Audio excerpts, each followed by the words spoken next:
Sino nga ba ang Provincial Health Office? Ang Provincial Health Office o ang tanggapang panlalawigan sa kalusugan ay may hangaring magkaroon ng isang lalawigang may matatag, dekalidad at angkop na serbisyong pangkalusugan.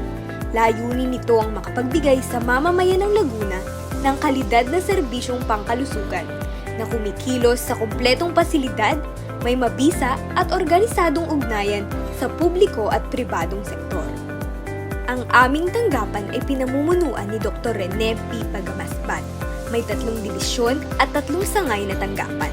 Ang unang dibisyon ay ang Administrative Services sa pamumuno ni Ginoong Adrian Acorda. Sumunod ay ang Public Health Services na pinamumunuan ni Dr. Jose Odilon Emincilio. At ang huli ay ang Hospital Operations Services sa pamumuno ni Dr. Florencio Leporco. Nabibilang din sa aming tanggapan ang 3 pang iba't ibang tanggapan tulad ng Laguna Chest Center sa pamumuno ni Dr. Sara Salaman. Provincial Population Office Clinical sa pamumuno ni Dr. Jen Dagsan. At ang Provincial Population Office Outreach sa pamumuno ni Miss Nelia Espino. Sa kasalukuyan, ang ating lalawigan ay binubuo ng 458 na barangay health stations, 40 city health offices o rural units, 15 government hospitals, 42 private hospitals, 3 government infirmaries at 1 private infirmary. Sa ating mga pampublikong pasilidad, tayo ay may 106 na manggagamot, 500 na nurse, 407 na komadrona, 61 na medical technologist, 38 na dentista, 3,411 na barangay health workers at 1,100 at 50 na barangay nutrition scholars. Sa mga nagdaang taon ay ating tinatahak ang landas patungo sa universal healthcare na may layuning makapag-abot ng serbisyong medikal para sa lahat ng mamamayan ng ating lalawigan.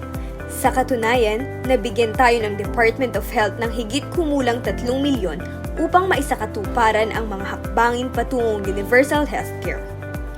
Isa sa pinakamakabuluhang bahagi nito ay ang paglagda ng ating punong panlalawigan kasama ang lahat ng alkalde ng bawat bayan bilang pakikiisa at pagsuporta sa universal healthcare.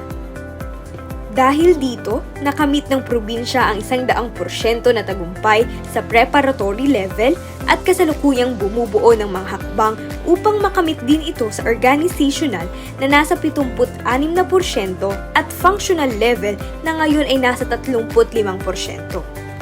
Dahil sa ating pagsisikap at walang humpay na suporta mula sa ama ng ating lalawigan, isa ang ating probinsya sa 4 na napili mula sa 72 na lalawigan upang ipatupad ang Healthcare Providers Network na may layuning pagtibayin ang ating serbisyong pangkalusugan. Tuloy-tuloy din ang pagbibigay natin ng iba't ibang kalinangan sa ating mga nasasakupang bayan upang matulungan silang mapabuti ang kanilang gawain. Kabilang dito ang basic life support and standard first aid trainings upang makapagbigay ng paunang lunas sa panahon ng sakuna. Training on Philippine Integrated Management of Acute Malnutrition upang tugunan naman ang ating suliranin sa malnutrisyon. Tuberculosis Preventive Treatment Training for Health Workers upang mabawasan ang paglaganap ng TB sa ating lalawigan. Training on Climate Change Adaptation and Mitigation on Health upang maihanda ang ating mga rural health units sa mga kaakibat ng pagbabago ng klima at panahon. Pagsasanay para sa ating mga barangay health workers bilang mga barangay health promotion officers. Nagkaroon din tayo ng patient experience workshop na dinaluhan ng mga kawani natin sa ating 9 na panlalawigang ospital. Sa kabuuan ay mayroon tayong 1,050 na manggagawa na nakadalo. Kabilang din sa mga gawain ng tanggapan ay ang pagkakaroon ng mga advokasya sa iba't ibang programang pangkalusugan. Ilan sa ating mga naging pagdiriwang noong mga nakalipas na buwan ay pagdiriwang ng National Women's Month na dinaluhan ng ating mga manggagawang kababaihan noong ika-30 ng Marso. Dengue Awareness Month noong Hunyo na pinangunahan ng ating punong panlalawigan. World Rabies Day na ginanap sa ating Cultural Center noong ika-13 ng Setyembre. World Environmental Health Day na ginanap sa Barangay La Mesa, Calamba na pinarangalan bilang Zero Open Defecation Barangay.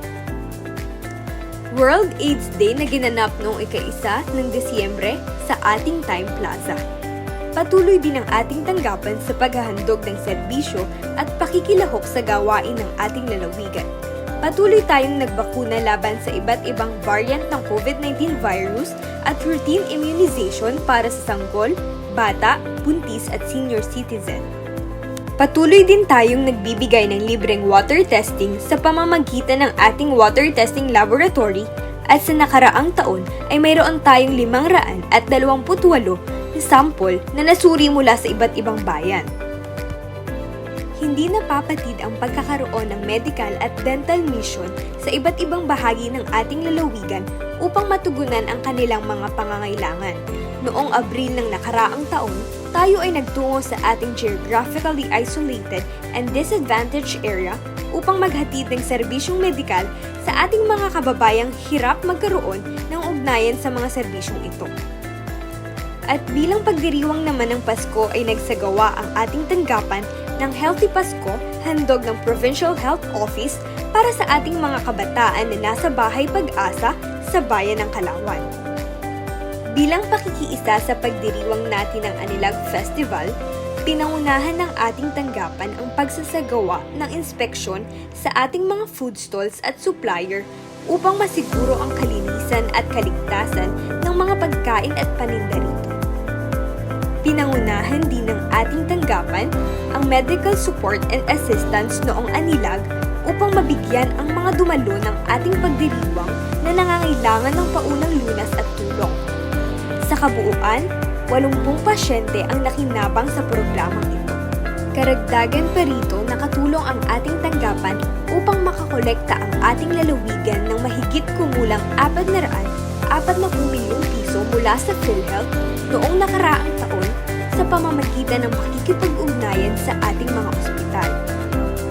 Sa patuloy na pagsisikap ng ating opisina ay nakakamit ito ng iba't ibang parangal at pagkilala mula sa iba't ibang mga ahensya.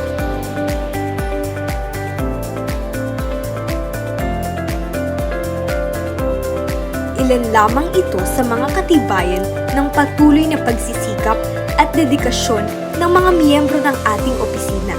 Lubos ang ating pasasalamat sa lahat ng bumubuo ng ating tanggapan, mga iba't ibang ahensya na ating nakakatulong at higit sa lahat sa suporta at tiwala ng ating punong lalawigan, Honorable Ramil Hernandez. Makakaasa kayo na sa mga susunod na taon ay mas pagbubutihan at paiigtingin pa natin ang ating sipag at malasakit para sa tuloy-tuloy na serbisyong tama.